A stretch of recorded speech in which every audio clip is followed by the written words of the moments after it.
Shelton, the FM2 Wildcat.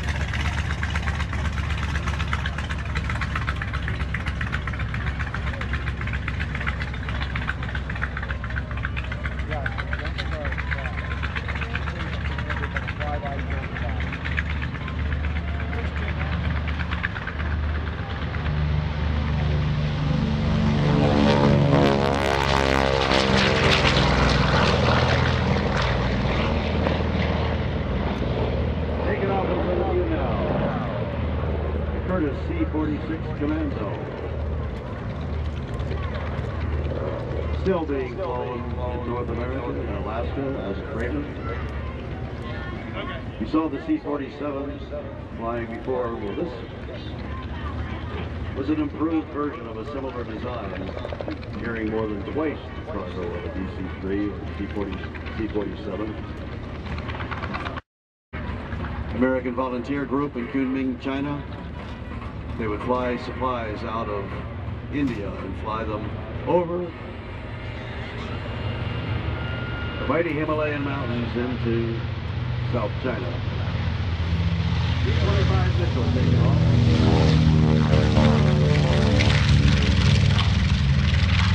That's Chico said we can work with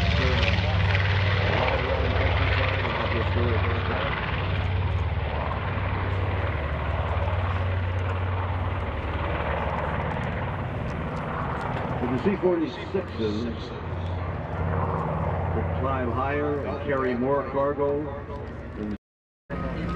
Approaching from the right, Curtis C-46 Commando.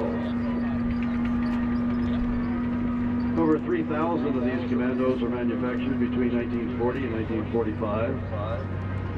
At the height of World War II, Curtiss Wright was producing over 53 of these valuable transport aircraft every month out of the manufacturing facilities in Buffalo, New York, St. Louis, Missouri, and Louisville, Kentucky. C-46 Commando.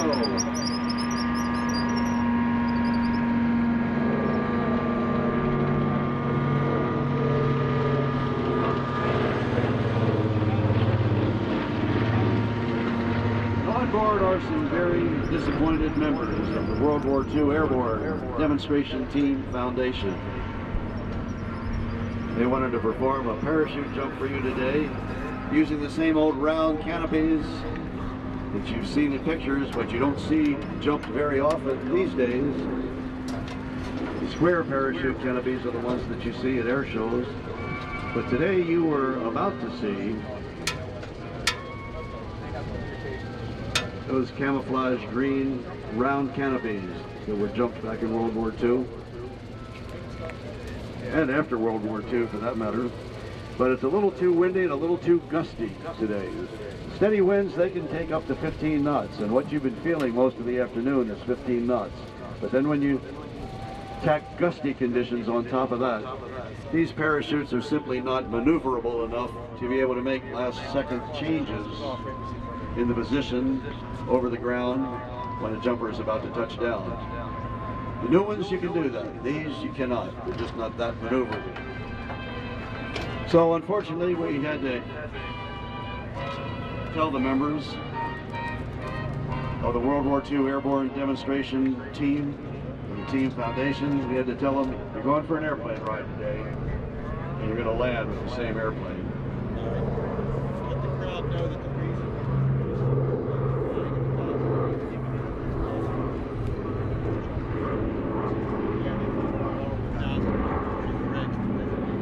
and I'm reminded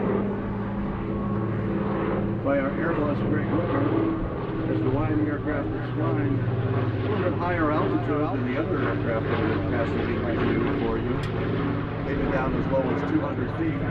Well, as I just mentioned, there's some passengers on board the airplane today. So if they were operating under their normal air show restrictions, they'd be allowed to fly for you as basic crew on board the airplane. They'd come by at 200 feet. But they have additional people on board. They have the jump team on board. They become known as passengers today. Well, the lowest you could go with passengers on board at an air show such as this is 1,000 feet. Commando saw military service during World War II, Korea, and in Southeast Asia.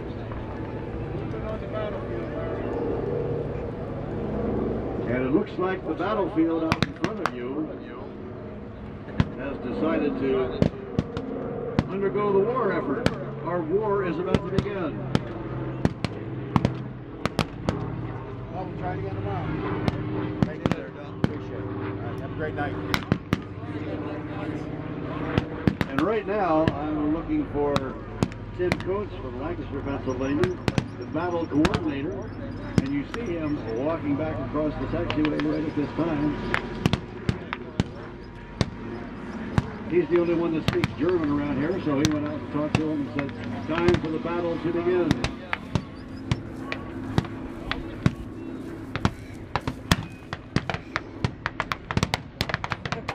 Tim, welcome to the announcing stand. You just said you fired them up out there. Yeah, what you have before you is a little like an action, say maybe France, late 44. You have the Germans advancing. They're trying to hold off the Americans here.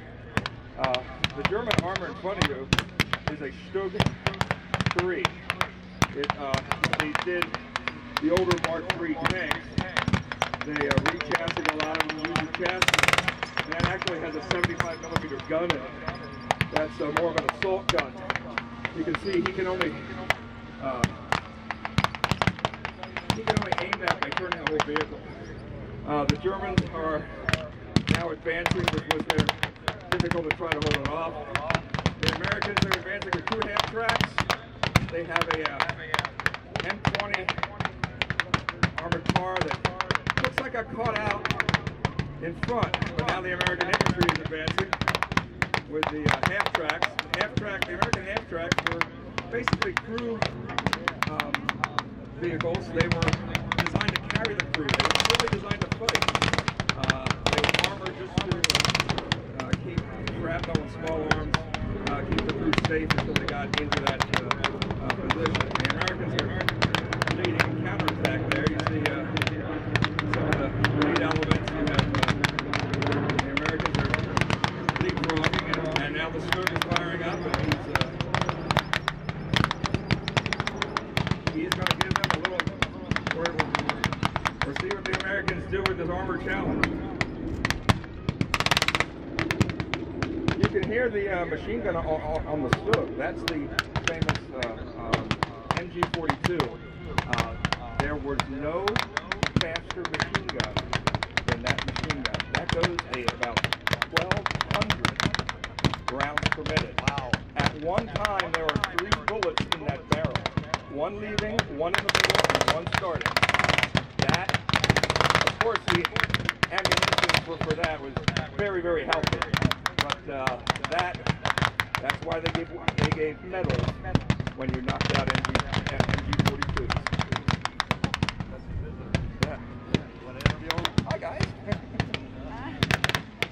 You want to talk on the mic? Nein,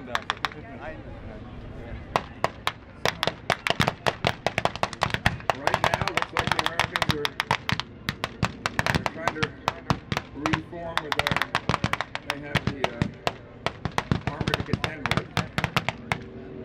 But the thing with armor is very vulnerable to infantry because he cannot see. He is buttoned up, and his limitation is very, very, very narrow. One interesting thing about that Stug there, you see the side plates. They were actually made to rounds like bazookas and small arms. They were actually made to protect the tank. So those would detonate before they hit the main armor.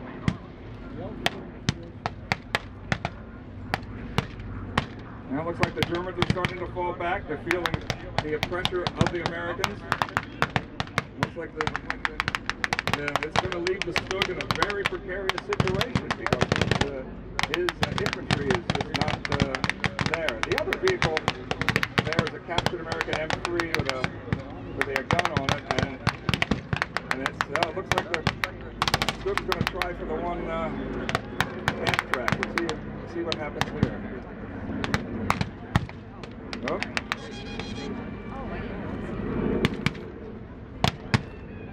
And there's a bazooka man. And like I said, it is a, the bazooka goes, and it looks like the right will be one less tank. Or should I say armored assault vehicle.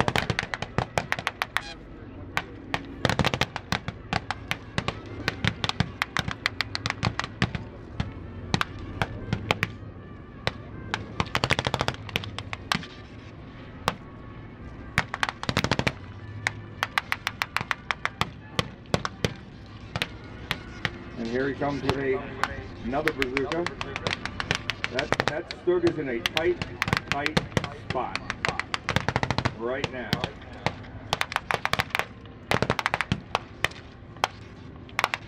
And like I said, it looks like the Americans have captured the German armor. Like I said, this is a Stug 3, made from the Panzer Mark III. That only had a 50-millimeter gun, and by this stage of the war, 1944, that tank, the Mark III, was fairly obsolete, which is why they went to the assault guns with that. They were easier to produce, they were cheaper, and you could do a lot more of them. Like I said, the other vehicle, German vehicle, is a captured M3. Now you see the Americans moving up. And it looks like another victory for the Americans, and it looks like the Germans have lost for folk and fatherland.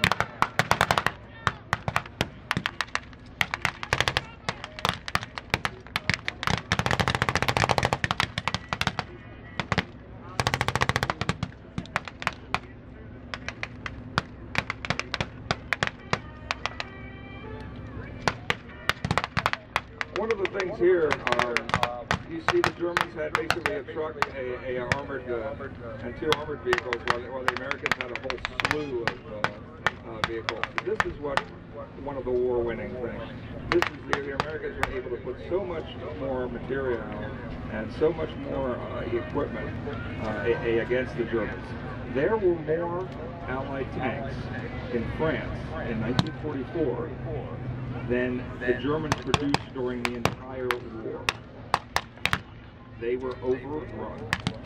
It goes to and everybody, the home front, the industry, and everybody backed it, and it was a war-winning combination, as you see before. You're absolutely right, Tim. We hear it often that it was the home front that kept things going, kept the factories going, and how much Hitler, for example, had underestimated the enormous capacity of America to produce all of these weapons. Right. Hitler really thought the Americans were the weakest of the Allied powers. He thought that, and that was especially during Battle of the Bulge, he thought that he could just run through the Americans. Well, one thing he didn't count was free men and a free democracy. And when our backs are against the wall, well, you all know the end of that story. Absolutely. So, all you folks out there, especially factory workers, give yourselves a hand. You did it. You won the war for us with this enormous capacity for American industry. Tim, thank you so much for telling us about the war. Thanks for starting the war, by the way. No problem. I get to do that so rarely. It's nice.